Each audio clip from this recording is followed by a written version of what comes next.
doesn't deserve empathy. To quote him, he said gun deaths are an unfortunate cost worth paying to keep the Second Amendment. I think it's worth it.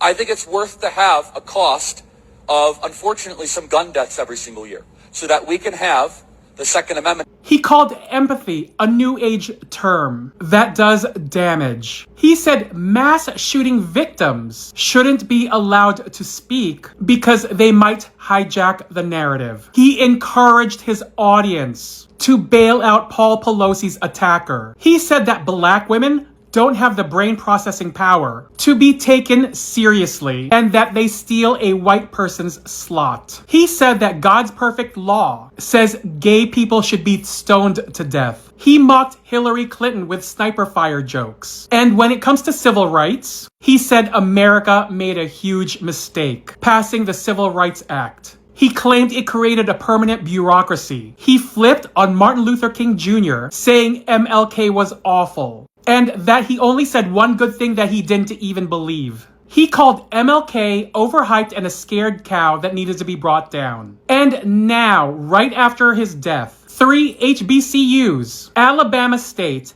Hampton, and Virginia State, have received campus threats. ASU and VSU are locked down. Hampton had to cancel their classes. Black students who had nothing to do with him are paying the price. This man doesn't deserve to be turned into some kind of martyr. He spent his career fueling division, normalizing racism, pushing misogyny, and giving legitimacy to hate. He built an empire tearing people down. And the consequences are still landing on innocent communities today. He died inside the very environment he helped build. A culture of hostility, paranoia, and aggression. He stoked fear. He pushed conspiracies. He encouraged conflict. And in the end, he became another casualty of the toxic space he created. I fully acknowledge and admit when you allow gun ownership, you're going to have gun deaths.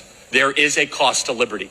Anybody who, if you argue for Second Amendment rights and say that you're going to get gun deaths to zero, that is a falsehood. I believe that, yes, there will be costs and consequences of having firearm ownership, but the positives far outweigh the negatives. And here's the hypocrisy. Political leaders, mainstream news outlets, and even left-wing creators are suddenly bending over backwards to sound politically correct. They're acting like we have to handle this moment with respect, while the right are already pointing fingers at the left, at anyone other than themselves. Where was the respect when he was spreading division and dehumanizing people? That's why he doesn't get empathy. He rejected empathy. He rejected compassion. He rejected humanity. Empathy belongs to people harmed by hate and violence, not the man who spread it. Charlie Kirk doesn't deserve empathy. Before I make my way to bed, this one actually makes me laugh. The way some critics and the haters are acting like Megan's show We Love Megan is a failure because it didn't hit Netflix's top 10. Newsflash, lifestyle shows are almost never top 10 material. This isn't a dating show like Love is Blind or a scandal-filled reality circus. It's not designed to be binge bait. With Love Megan is in a category on its own. It's cozy, slow living, it's aspirational. It's not supposed to be noisy or scandalous. Think about it. When was the last time you saw Chef's Table, Salt, Fat, Acid, Heat, or even Marie Kondo's Tidying Up hit the top 10? You didn't. And yet those shows became cultural landmarks, shifted conversation, sold books, and launched movements. That's what you call impact. What Megan has done is create a unicorn in the streaming space. A lifestyle show with global attention. Her marmalade, her rosé, her flour sprinkles. Those products instantly sold out. People are talking about what she's cooking, how she's hosting, how she's living. Good or bad, people are talking about her. That's lifestyle at the highest level. You don't measure that by whether it's sitting next to Stranger Things on the top 10. You measure that by cultural resonance, how it lives outside the screen. So critics and haters can mock, but what they're really admitting is that Meghan, Duchess of Sussex, created a lifestyle brand so powerful, it doesn't need to be propped up by Netflix algorithms. She turned a niche product into a headline. That's rare. That's special.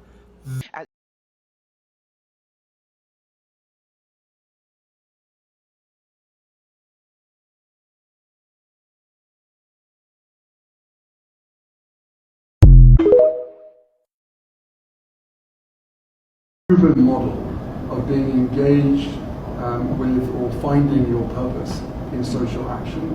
It really does work. You guys, again, are testament to that.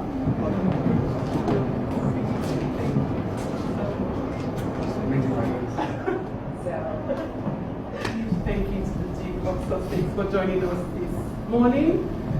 I was completely dumbfounded. I didn't really know what to say. I mean, for me, I just wanted to give back as much as Proven model of being engaged with or finding your purpose in social action. It really does work. You guys, again, are testament to that. If you're a young person, it can sometimes feel as though you are lost or separated from the group and you feel isolated. But I can assure you that there's nothing wrong with you, right? And there's nothing wrong with young people out there. It is the society that we've allowed to be created around you. What we need is more people like you sharing your experiences, coming together and elevating that voice collectively to give that hope back to young people. Thank you. And your voice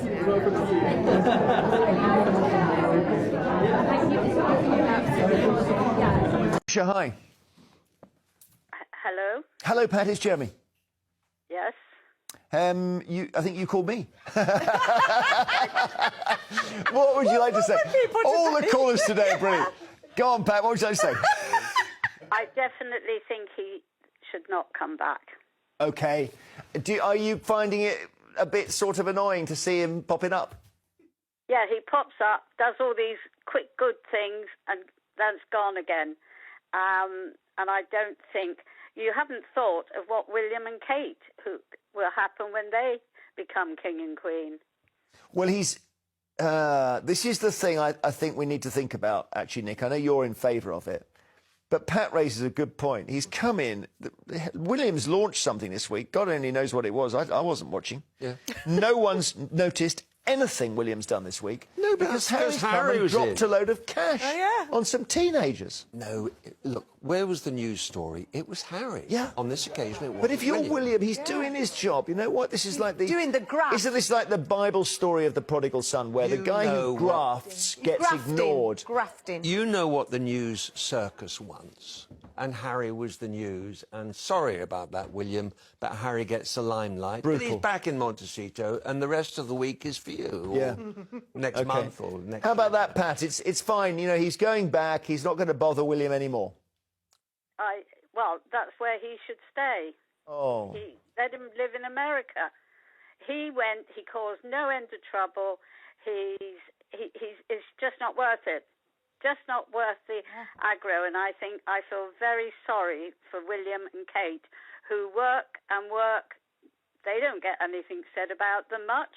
Yeah, I mean, they have a lot of holidays. I don't want to, you know, if we've got people who do decorating and plumbing and fix cars, thinking that the word work is being, you know, used in quite a liberal way there. But I hear what you say, yeah. I mean, they certainly are very duty-bound. For sure. Let's just quickly go. Maria in London, what would you like to say quickly? Yeah, good morning. Hey. Yeah. Harry's the best thing about the royal family in the last 40 years since his mum died, and she was the best thing before that.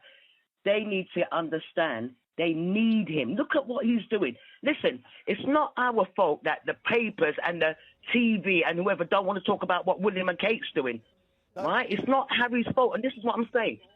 William and Kate has been sidelined, according to some people on your panel. Is that their fault? Did we put the news out there? All right, Maria, thank you so very much all indeed. of a sudden, you know, it's all Harry's fault. All right, bless you. I'm only cutting you off, Maria, because we've got to go to our break at this time, which is nearly 5 to 10. And then we'll be back. And we'll be asking if it's too soon to put the heating on. Is it quite cold enough yet?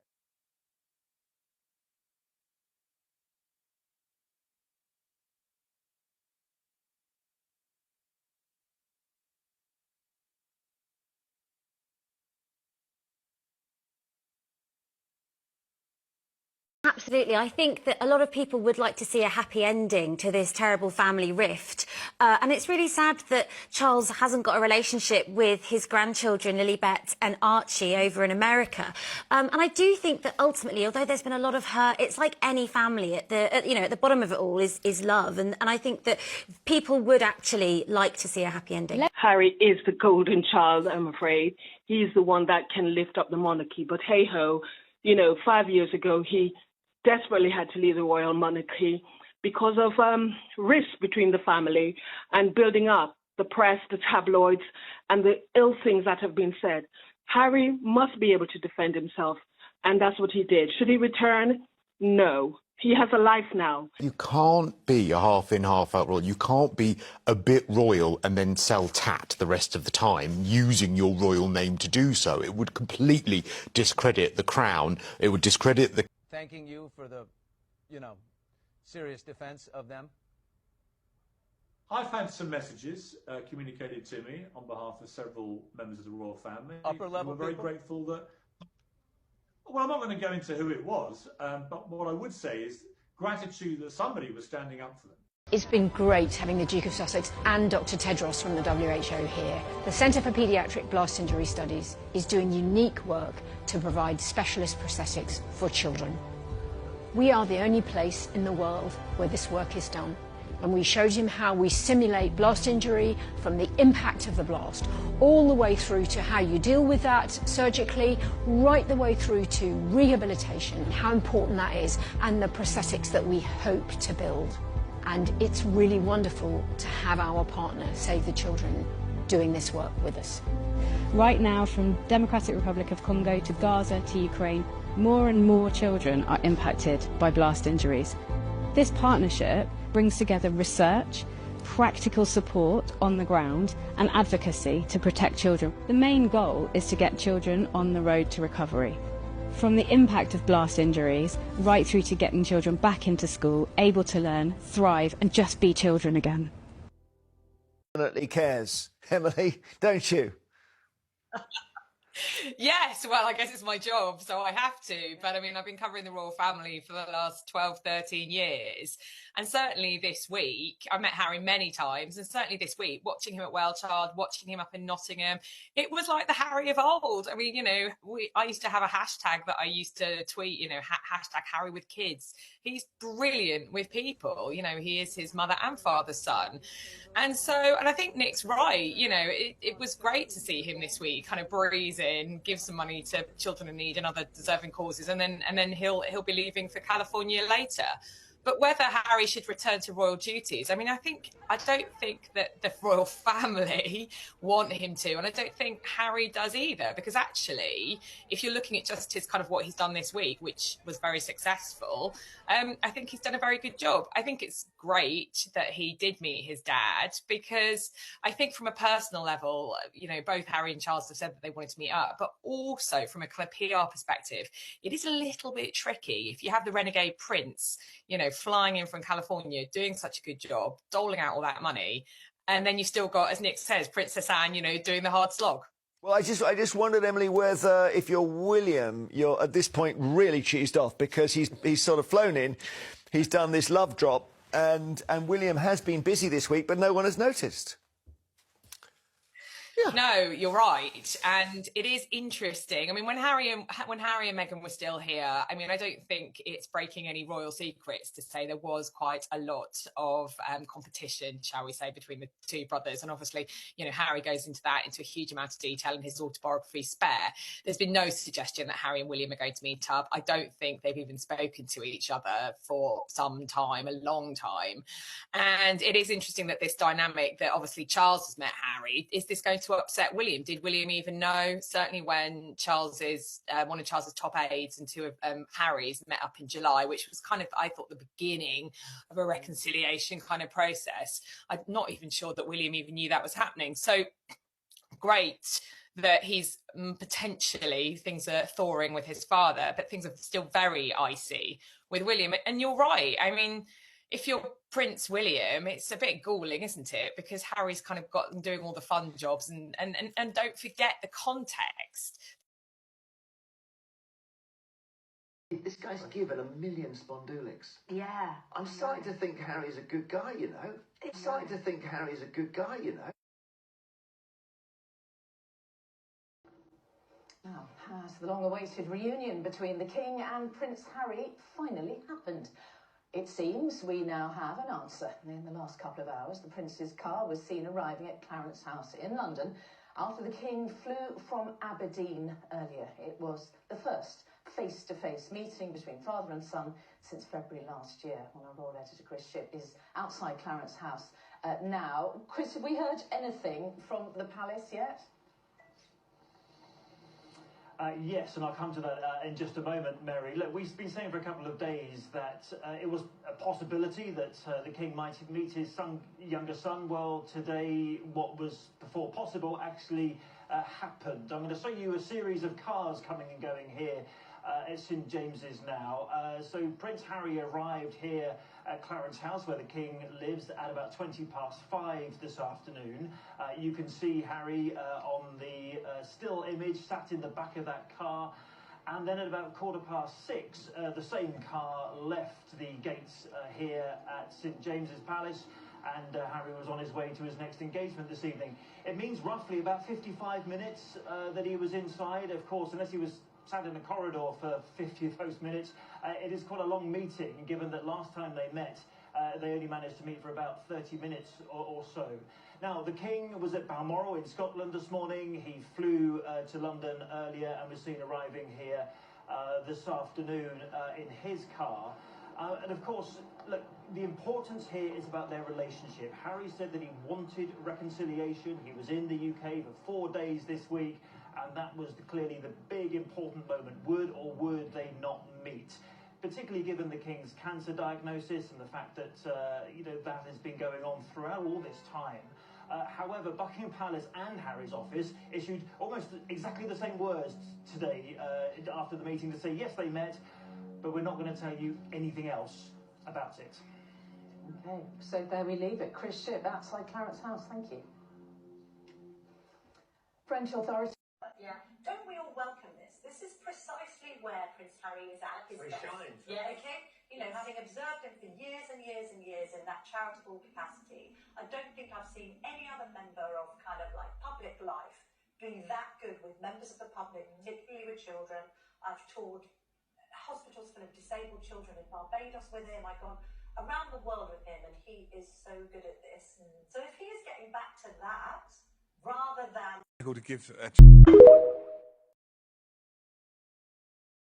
Outside, meanwhile, no detective skills needed to work out who this lady had come to support. Now, say if the King or Prince William were here today, would you wear a T-shirt saying Team William or Team King? I wouldn't. I can't tell right. you. I know you're probably thinking this is a very long way from the glamour of California, but this has all been about Prince Harry coming back to see friends.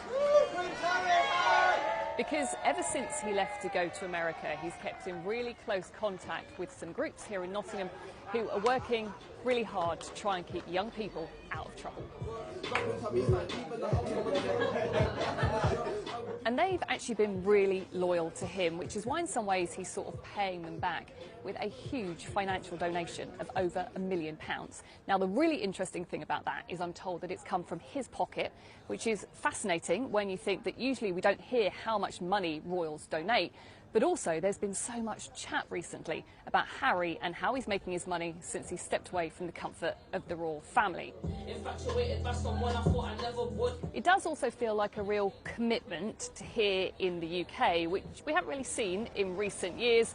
And certainly those I spoke to in the crowds seemed pleased to have him back, despite everything that's gone on with his relatives.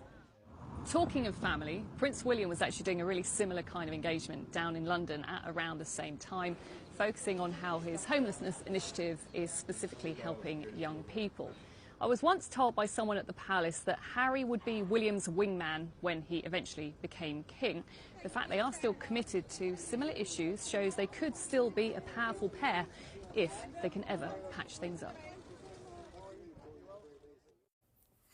This is a message to all of you white women who talk all this mess about black women because you know they're gorgeous.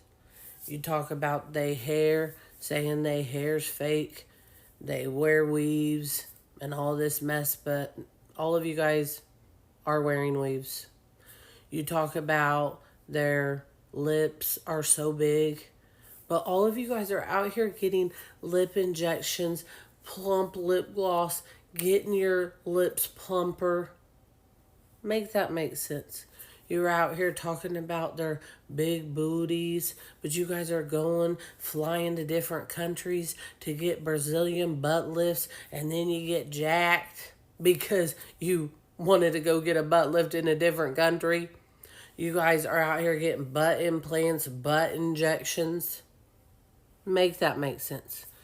You guys talk about how their skin is so dark, but you guys are out here going to tanning beds, going and laying out in the sun, getting fried to the smithereens just to get darker. You're out here getting spray tans.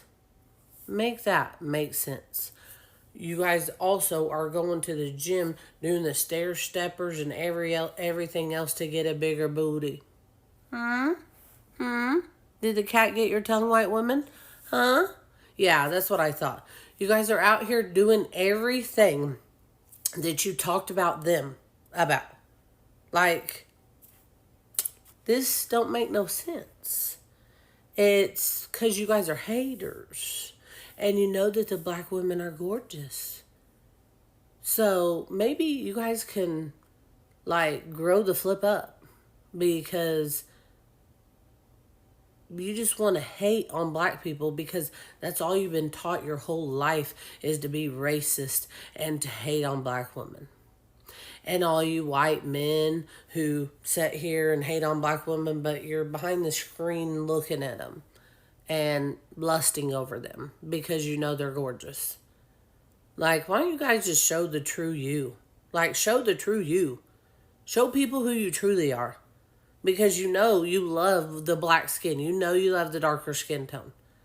So, yeah, be you and quit hating on people. And then you want to put a stance on black people saying they love fried chicken and watermelon. But who's eating all the fried chicken and watermelon? Y'all. Y'all are. Everybody eats it. You guys just want to sit there and poke and nitpick at every single thing. Because, again, you're haters. So maybe one day you'll open your eyes and see that we are all to be loved. We're all to be as one. So stop the crap. Stop the division. Stop the hate for real.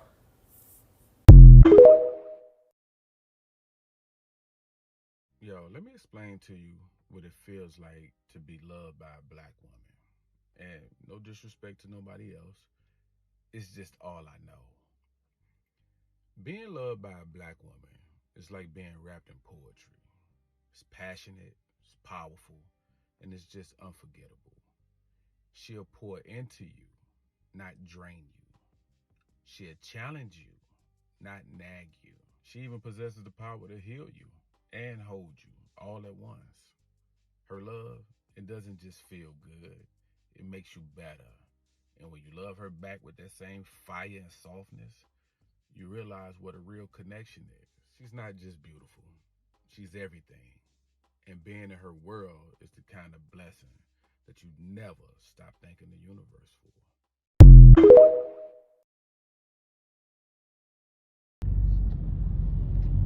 Hello, my people. Lady Rosie here. How y'all doing? All my new subscribers, you're welcome. And my returning subscribers, you all know I love you. Guys, so did y'all hear, real quick here, Charlie Boy met with Prince Harry? Apparently the meeting was a virtual meeting.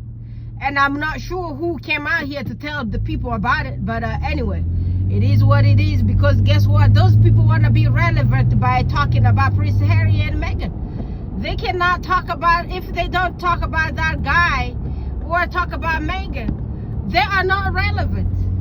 I already told you, all those people, including Charlie Boy, are the people with no experience, no lack of work experience, lack of work ethic whatsoever.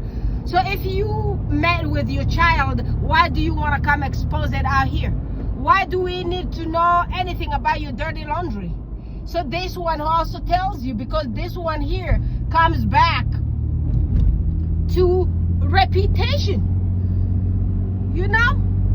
I want to sit down there and start telling my people This is what I do in my family. This is how I run my family. I am this big leader. I'm gonna go to tell the people on the media that y'all need to know what I spoke about with my son and what modality I used to talk to my son. You know, when you never done any kind of work in your life, you live off of people doing every single damn thing for you. People are doing they clean for you, they cook for you, they feed you, they put drawers on you, they put every single damn thing on you, they dress you up. How are you gonna know how to live with people? How are you gonna know how to even keep anything like a confidential in your family? Confidentiality, most children grow up and they learn about all those kind of stuff at work, because you know at work, they at school, they're gonna tell you keep this confidential. I don't know what but you won't practice it. But when you go in one of those offices and become a clinician like myself, you are gonna be sitting down there, start opening up about anything that you did perform in your office. You are gonna be sitting down there and tell people, guess what, I just had this Zoom meeting here with Dan when I was in my office. I don't know what I mean, seriously? Huh? Who really cares about what is happening in my home? Who cares? Who cares how I'm running my home out here? Why should I come to tell the media? Because I'm very sure Prince Harry did not come out here and tell people that that's what he was doing out there. I don't believe Prince Harry sat down there saying, guess what, I met with my daddy, y'all come and BBC film me. I don't believe he did that. All those reports came from the Buckingham Palace, where the leaks, everything leaks, the ceilings leaks, all the roof leaks, the walls leaks, every single damn thing leaks in those palaces. You talking about Kensington Palace? You talking about Buckingham Palace? Damn, those people, they leak every single thing. Them damn house palaces be leaking. That's why they'll never even stop remodeling those palaces, because the palaces leak everything every single minute. Everything is leaking. Every single damn thing is leaking. So right now, let's see how this one here goes. But I'm at least happy because the notorious JTB came out here and told us the meeting happened. Because he had the real information. That's why I believe that it happened. Because, you know, sometimes I'll be taking everything from those palaces or from tabloids with the sack of salt. You know, the sack of salt? Well, us African people, they're going to tell you that the sacks of salts exist. They are huge, big sacks that those people push salt in there.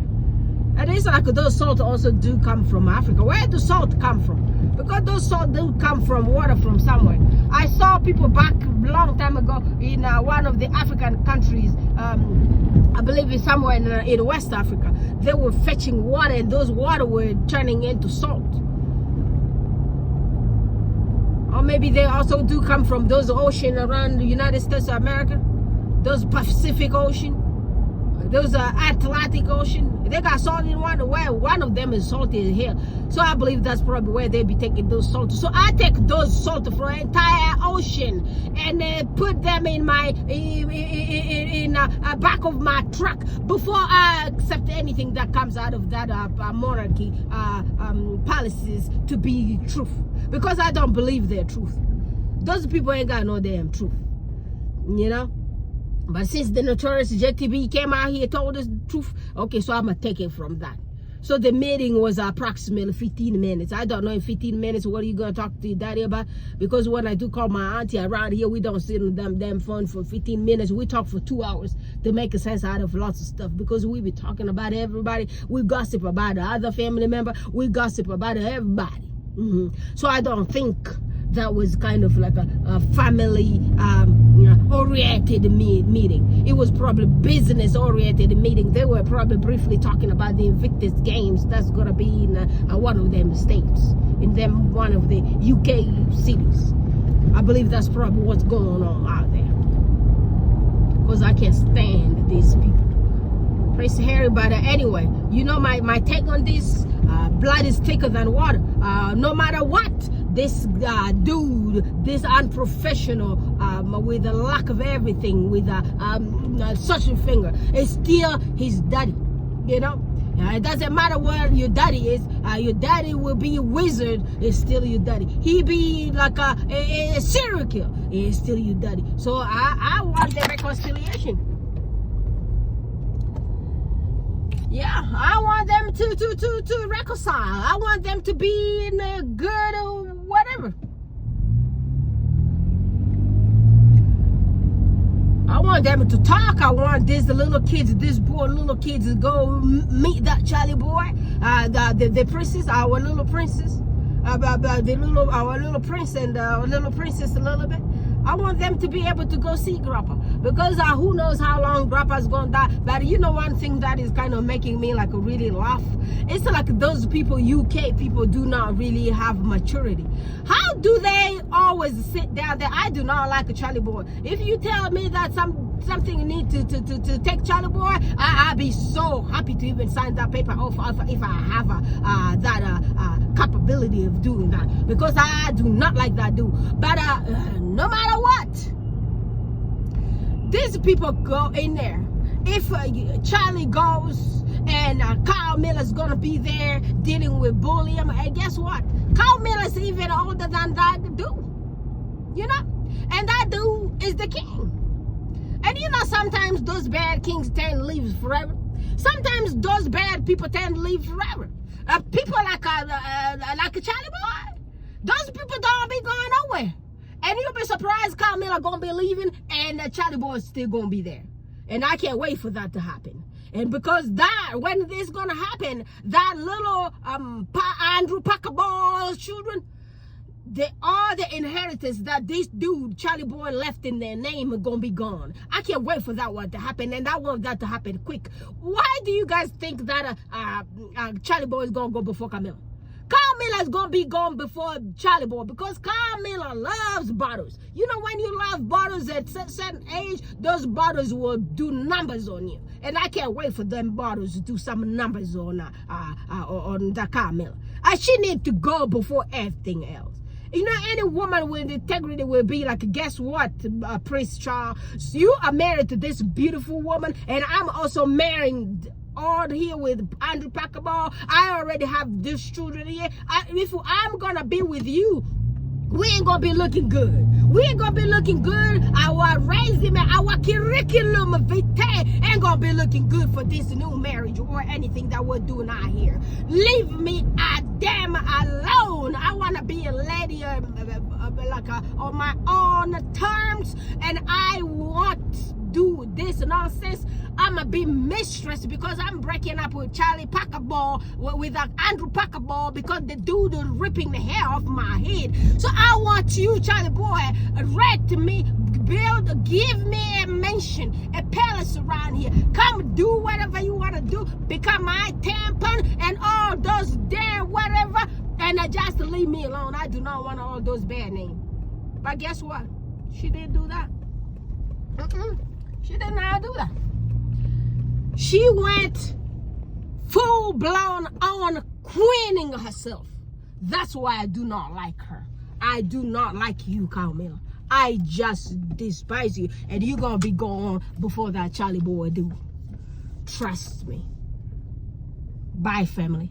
Y'all please follow the Notorious JTB, and he has this new YouTube channel that I saw on there. I posted it on my page here. So let's all go there and flood the Notorious JTB's new page. I'll talk to you guys again later. Bye for now.